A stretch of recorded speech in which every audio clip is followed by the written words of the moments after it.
PR's Top Pros Talk Authenticity, featuring Jennifer Beugelmans, Chief Communications Officer at Groupon. Here's our host, Doug Simon. Jennifer, thanks so much for being with us. And you definitely will give an opportunity to our viewers to learn about navigating change, because at Groupon, there's been tremendous change, just like there's been at many companies, a new CEO among them. How do you do that in this kind of environment? How do you navigate it? What are keys to keep in mind? Yeah, I mean, I think there are obviously a lot of tips and a lot of actions that folks around the world have been putting into place.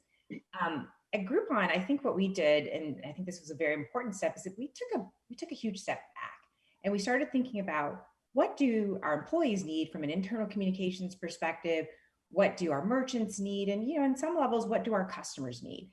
And we found that their needs, they had a lot in common. Number one, they needed to feel reassured. Number two, they needed to feel like we were communicating with authenticity and transparency.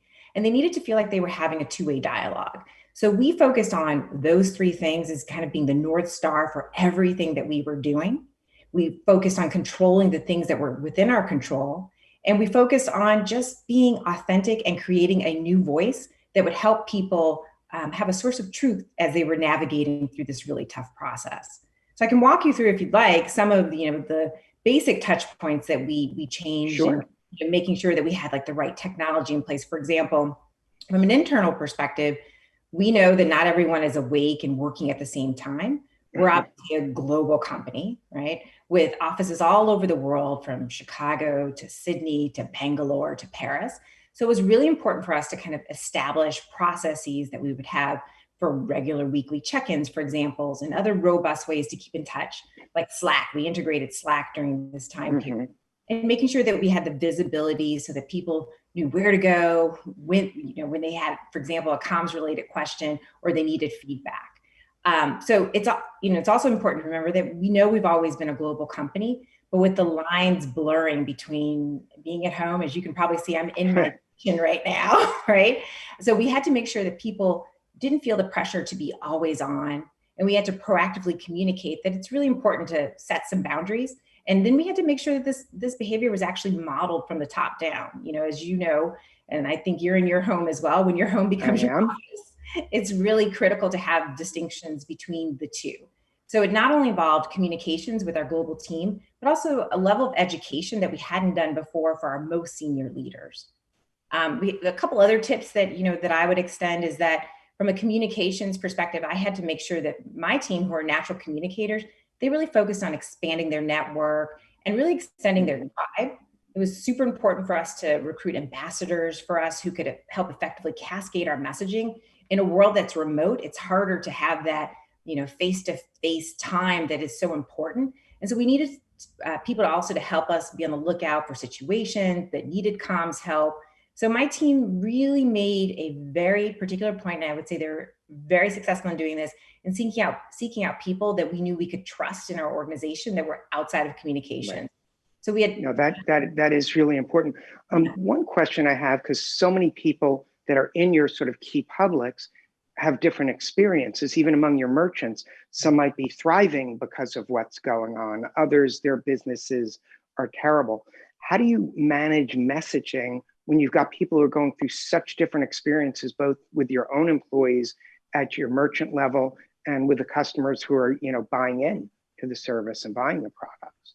Yeah, I mean, so I think that there's like really two basic things you have to keep in mind. And for us, it was about authenticity and transparency. Mm-hmm. We couldn't ignore what was happening. And so we had to make sure that we were empathetic, that we were understanding of those folks who were struggling and communicating what their stories were. And at the same time, we had to figure out a way that we could help them. But we thought it was also very, very important for us to make sure that we were communicating stories of triumph.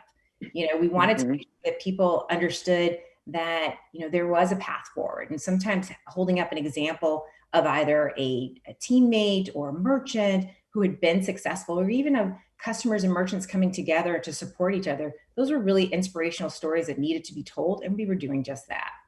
No, that's great. You've mentioned authenticity and transparency. I guess you needed to mention it a couple more times for me to get it correct. But that's something that we found that broadcasters are looking for. And that's been a recent change where TV producers we survey say they prefer to actually interview someone with a company than a third-party spokesperson. It's all about the authenticity. You talk about it, but what are ways you bring that to the communication style? Are you trying to get your spokespeople out there, both communicating internally and externally? What's the strategy behind that?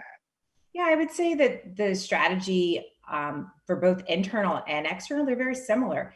And that is kind of making sure that there's continuity in your communications. In other words, don't just talk to people when you have a great positive story to tell, but explain to them what has gone wrong, what they can expect. And when things don't play out as you expect, it is again coming back to them and explaining exactly what happened. Because I not only think that that is the way to build an authentic voice and to really truly have a dialogue, whether you're talking to your employees or talking externally, trying to reach merchants and customers, but it's also the way that you add levity to the conversation and you create credibility for the future and what you're trying to do. Yeah, one of the things that's important for someone in your position and the others who work on your various teams is to maybe give pushback to others when you don't necessarily agree with them, especially when times are so fraught as they are now. Things are changing so rapidly. How can you encourage that kind of open discussion and discourse and maybe make people free to share what's on their minds? Yeah, I mean, obviously, I'm going to say something that I think that everyone knows, but you have to create a safe space. You have to create an environment where people feel free to raise their voice, and that at the end of the day, we all know that we may disagree, but we'll commit to the consensus and how we're going to move forward. But you cannot create a good product, a good outcome, a good plan forward if you don't have a diversity of opinion. So making sure that people feel like they have a seat at the table, they have psychological safety where they can express their true opinions, but that we also have a healthy level of respect for the outcome and that we all commit to driving forward on that outcome. I think those are the ingredients to making sure that you have a diverse set of opinions that are driving your business, your communication strategy forward. Yeah, and businesses seem to be ahead of sort of government when it comes to promoting diversity and engaging on those issues of social justice. But, outcomes haven't been equal at this point. What are you trying to do at Groupon, specifically communicating internally on those social justice issues and enhancing diversity of your team, especially during a time where you might have to have layoffs and that could undo efforts at diversity that have happened in the past? Sure. So, this was very important at Groupon, not only in light of all of the terrible activities that took place earlier this year, but just in general, in terms of us coming together as a group and being remote, it was more important than ever to make sure that we identified as one team around the world. So this past summer, we felt very strongly that we needed to acknowledge what was happening in the world. Didn't mean we could change it. It didn't mean that, we could bend the curve on the outcome, but acknowledging it, we knew was the first step. We had to give our employees a safe space to discuss how they were feeling. And so the first thing that we did is that we organized and held a virtual community conversation. It was attended by, I think, more than 700 of our employees. And it was really that safe space for people just to express how they were feeling and come together. Our entire management and leadership team participated, and people could just really talk about what was happening in the world, personal experiences that they've had and that they've gone through, and really understand the desire from non-employees of color to become allies.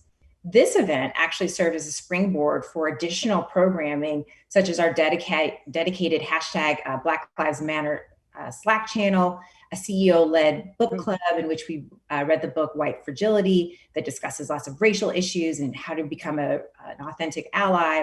We also ran diverse merchant programs, and we really focused on how do we empower merchants, because we thought we could make a difference in that way, merchants of color to come onto our platform and partner with Groupon to thrive. Externally as well, this was matched by the stand we took as a company in support of Black Lives Matter. We actually created a social media campaign that's still ongoing called hashtag Pass the Mic, where we turned over our voice. We have a US audience of more than 22 million followers to amplify and uplift Black voices and merchant success stories. So from an internal and external perspective, we really tried to make sure that we had a safe space that not only provided people with an opportunity to express how they were feeling, but it also amplified some core messaging that we stood firmly behind. No, that's awesome. And finally, if you can sort of look into the crystal ball, what tips, advice do you have for communicators going into 2021? Just stay honest. I think that a lot of times we're sometimes afraid to communicate because we don't know what the answers are going to be. We don't have like as you say, a crystal ball. But I think what really damages us is when we withdraw from the conversation. So my advice is to stay consistent, stay focused on having a two-way dialogue, whether you're communicating with external constituents or whether you're talking to your teams internally, and make sure that they understand that you are being transparent, that what you say is what you mean, and that you are committed to continuing to provide them with updates that they need to feel safe, to feel motivated, and to thrive. Well, clearly you've provided our audience with some great updates that they need to continue to succeed and to thrive. Thanks so much for spending time with us. Thank you so much for having me. It's been great.